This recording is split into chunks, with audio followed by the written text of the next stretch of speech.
Chapter: The Chamber of the Heart. The team descended into the watery ruins of Atlantis, their submersible cutting through the shimmering metromite-lit depths. As they approached the Chamber of the Heart, the underwater marvel came into view. Half of the ancient structure was submerged in water, while the other half rose majestically above the surface, its glowing veins of metromite casting a faint golden light into the murky waters. The sub docked at a jagged edge of the building, and the team carefully stepped out. Water lapped at their ankles as they entered the half-submerged entrance. The air was heavy with heat and energy, and the faint hum of metromite resonated through the chamber walls. "This is it," Helena whispered, her voice filled with awe.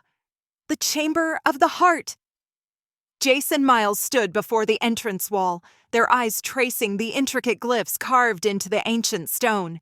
The symbols were elegant, almost artistic in design, glowing faintly with the last remnants of metromite energy embedded deep within the structure. Jace tilted his head. "That's different. Never seen writing look like a damn art piece before." Miles ran a hand over the cool surface. "Helena, what does it say?" Helena stepped forward, her fingers brushing against the inscription as she translated. Her voice was steady, but something in her expression darkened. "The Great Council assures its people that Orichalcum's light shall never fade." The words hung in the air like an unfulfilled promise. Jace exhaled sharply, glancing at Miles. His usual smirk was gone, replaced with something grim, almost hollow. "And yet," he muttered, voice low, "here we are, standing in their ruins." Helena stared at the words for a long moment, then shook her head, voice laced with something between sorrow and bitterness. This was the moment they chose denial over survival. "And we all paid the price." Lena crossed her arms, exhaling sharply. "You know, this isn't new. We've heard it all before." She gestured toward the inscription. "Fossil fuels will sustain us for generations," she said, her voice dripping with sarcasm. She glanced at Jace and Miles before continuing. "There's no climate crisis. Everything's fine. Just keep burning, keep drilling, keep consuming." She turned back to the ruins, her expression dark. "We'll figure it out before it's too late." A bitter silence followed. Then she shook her head. Atlantis told itself the same lies. And look where it got them. They waded deeper into the building, the water rising to their knees. The room opened into a vast space where the floor suddenly dropped away into a deep canal. But instead of water, a searing, glowing stream of energy flowed below, hot and alive like molten lava infused with metromite energy. Miles glanced down at the canal, the glow illuminating his face.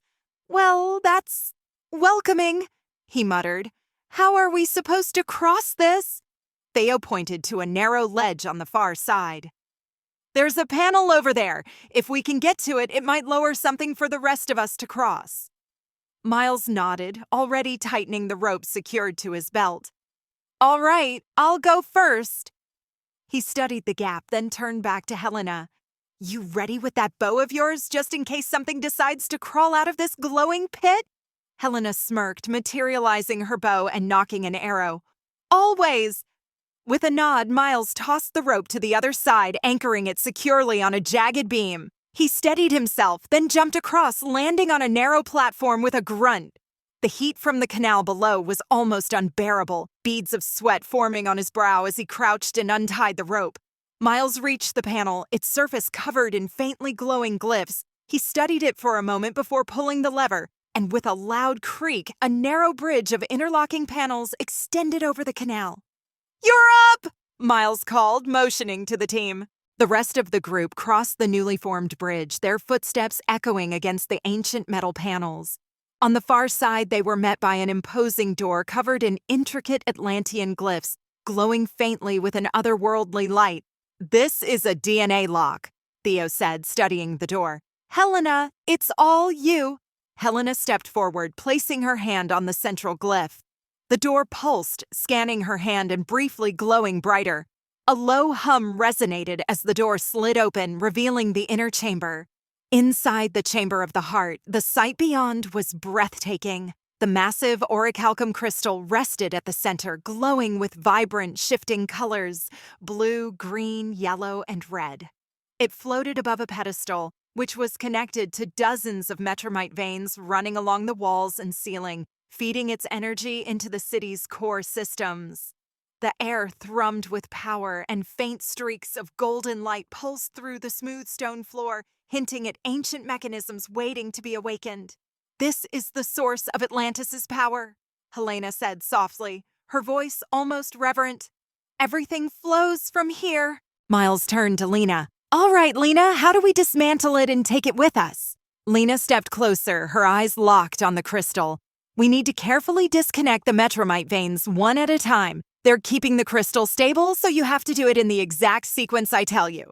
Miles nodded. "Let's do it." As Lena began giving instructions, the drone hovered nearby, capturing every moment and sending the live footage to Kira in the sphere.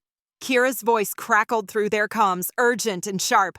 "Miles, you've got incoming scions and sea creatures, at least a dozen, approaching fast from the southeast. They're heading straight for your location."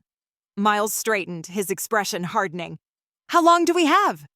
"Not long," Kira replied. "A minute, maybe less. They're closing in quickly. Whatever you're doing, you need to pick up the pace." Suddenly, a piercing screech echoed through the chamber as hidden mechanisms rumbled to life. The last traces of water rushed into unseen drains, revealing the sleek, muscular forms of the scions, mutated Atlanteans, rising from concealed alcoves and subterranean tunnels beneath the chamber floor. Their glowing eyes locked onto the team, their webbed claws flexing as they adapted to the dry environment. Helena's gaze hardened as she notched an arrow, studying their altered forms. "They live near the chamber, guarding it. These scions are different, stronger. They don't need the water to hunt." A deep, guttural growl reverberated through the chamber as massive, serpent-like sea creatures slithered from glistening tunnels, their twisted forms bristling with unnatural energy. They loomed behind the scions, their coiled bodies moving unnaturally, guarding the orichalcum with ferocious intent. "They're protecting it," Theo said grimly, drawing his weapon. "They're not going to let us take it without a fight." The scions erupted from the water, their guttural screeches cutting through the chamber as their webbed claws slashed at the air.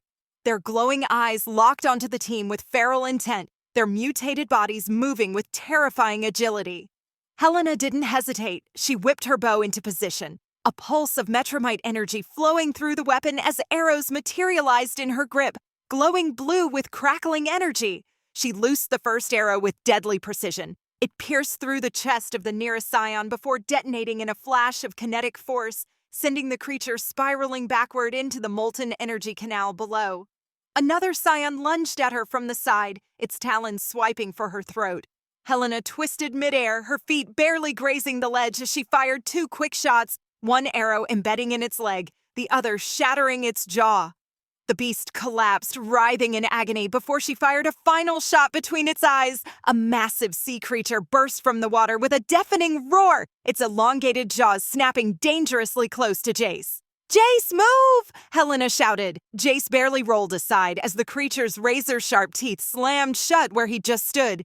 Helena didn't waste a second. She vaulted off a nearby pillar, spinning midair as she pulled a charged arrow taut on her bowstring. She released it just as she landed, the arrow igniting in a fiery arc before piercing deep into the creature's thick hide.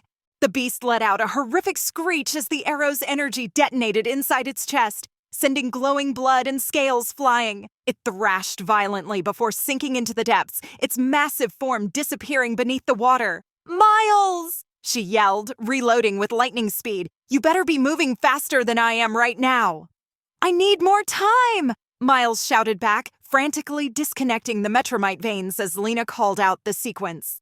Helena narrowed her eyes. More scions were coming, climbing the walls, crawling from the tunnels, emerging from the water like a relentless swarm. "Enough of this!" she growled, holstering her bow and pulling the psychrobe from her hip. The sleek, cylindrical weapon pulsed with dormant energy as she pressed her thumb against its activation glyph. The weapon expanded instantly, a rotating blade snapping outward with a metallic hum.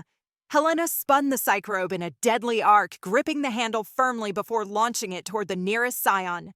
The whirring blade cut through the air like a meteor, slicing clean through the creature's midsection before boomeranging back to her hand. She caught it effortlessly, twisting her body as another scion lunged at her. She ducked low, sweeping the Seacrobe across the creature's legs. The scion screeched as its knees were severed, collapsing before Helena pivoted and slammed the weapon into its skull, the impact sending it crumpling lifelessly to the ground.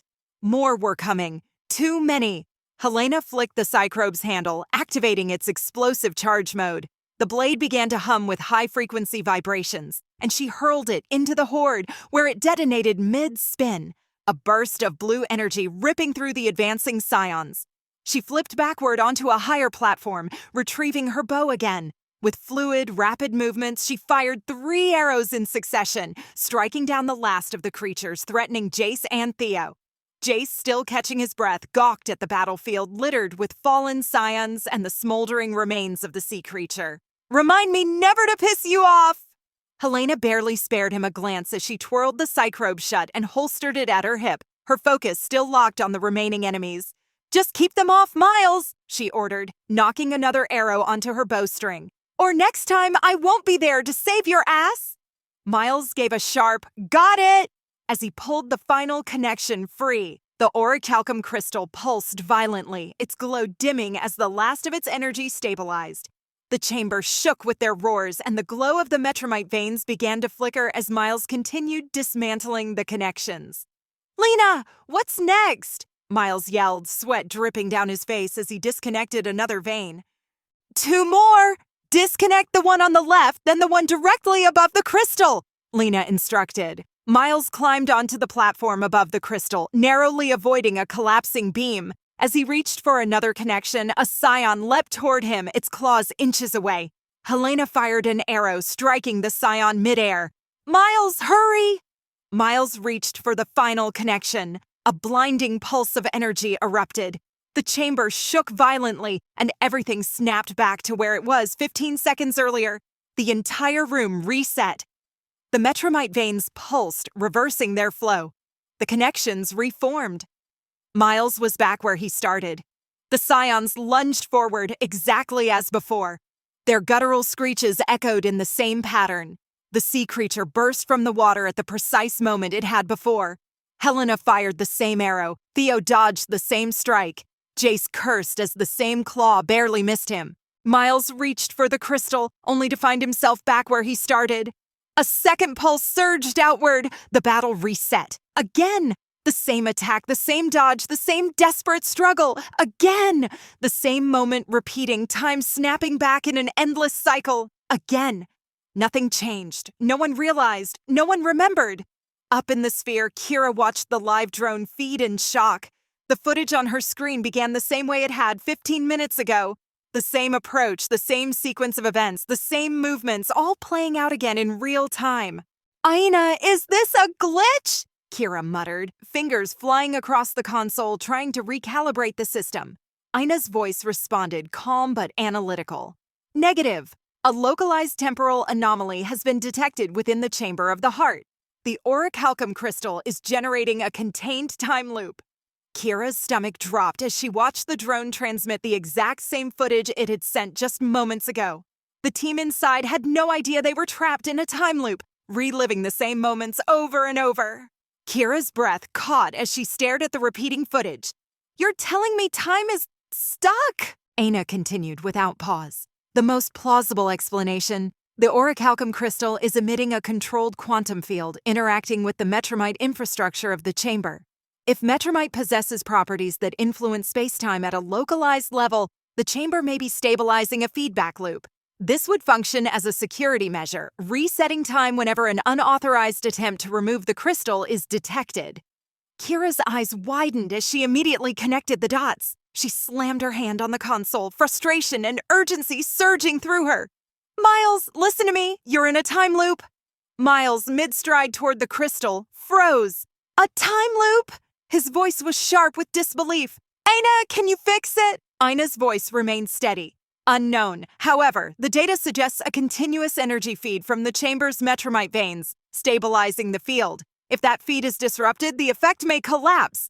Theo frowned, firing another round at an approaching scion. A quantum time loop in a single room? That would require insane energy control. Even theoretical physics suggests time distortions would be unstable. So how the hell is this loop so precise?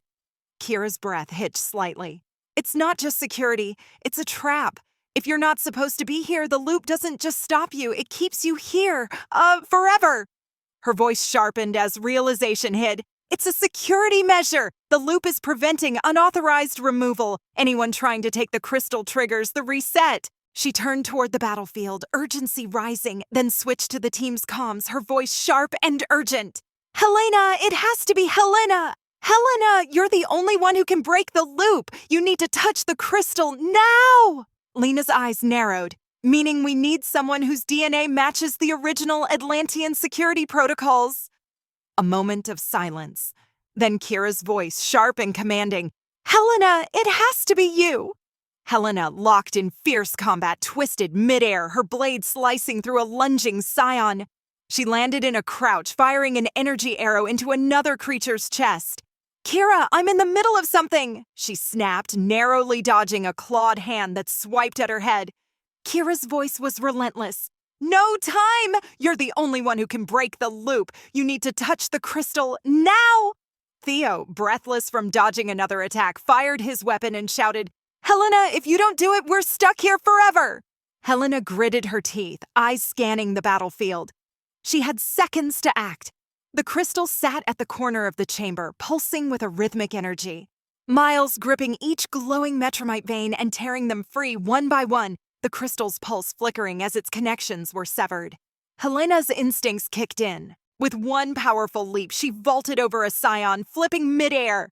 An arrow materialized in her hands, glowing blue with metramite energy. She fired a precision shot mid-spin, striking a sea creature inches from Jace before twisting in the air. Her hand slammed onto the orichalcum crystal. A shockwave exploded outward. The chamber froze. The walls, the creatures, the metramite veins, everything held in suspended animation. The weight of centuries of security measures collapsed in an instant, the energy holding the cycle in place draining into silence. Helena's hand remained on the orichalcum crystal. For the first time, she felt it. Not just power, presence. The crystal pulsed once as if acknowledging her. The chamber fell silent. Then, crack! A violent pulse surged through the room. The world snapped back into real time. The chamber lurched as if breaking free from an invisible grip. Miles stumbled as nothing reset this time. Lena's voice cut through the comms. Miles now! No more delays! Start disconnecting the veins! Helena, still in motion, landed on the battlefield, seamlessly shifting back into combat. She spun, loosed another arrow, and dropped a scion in one fluid motion. Miles, the loop is down! Get the crystal now! She shouted.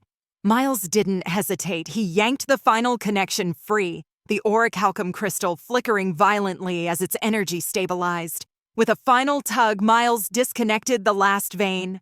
The orichalcum's glow began to fade, the veins dimming as the crystal's energy stabilized. He quickly placed the crystal into his sling bag, securing it with the zipper. It's done! Miles shouted, jumping down to the others. The chamber of the heart dimmed. The once bright veins of metramite faded into darkness, and the creatures hesitated, their glowing eyes flickering, as if disoriented by the sudden loss of power. The team took the opportunity to retreat, fighting off the remaining scions as they made their way back toward the exit. The team had won this battle, but now they had to escape alive. As they left the Chamber of the Heart, the glow of Atlantis dimmed behind them, the once thriving power of the orichalcum now secured in Miles's bag. They had won this battle, but the journey was far from over.